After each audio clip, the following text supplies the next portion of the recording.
this is Felicia with FP Handmade, and I'm coming at you with another video in my Dollar Tree sticker series. So this time around I used something a little bit unconventional, so let me show you what I used. So if you've been in Dollar Tree lately, I'm pretty sure you've noticed these pieces of wall removable tile decals, peel and stick. So I saw this one and I really love the blue, so I thought, maybe I could use this in card making. And I also used this styrofoam sticker. It's like these silver pieces or strips, and I got this at my local scrapbook store. And then I used the happy birthday. I didn't bring that die in here with me, but I'll share it with you another time.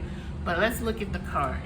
So this time around I used a square card, which is 5.5 by 5.5, and this is how it turned out. So it's kind of like those tiles, you know, I kind of mixed and matched them on the card, and then I put some black cardstock, and then white cardstock, and then blue cardstock.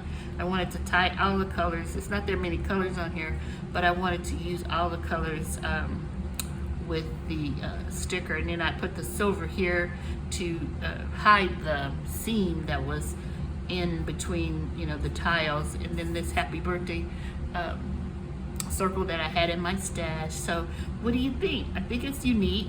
Turned out pretty cute. And that's another unconventional sticker at Dollar Tree. So let me know what you think below. If you think this is a pretty card, would you like to receive or send a card that looked like this? Thanks to all my new subscribers. I really appreciate all the views that I've been getting on this Dollar Tree sticker series. And I thank you for watching, and I'll talk to you soon. Bye.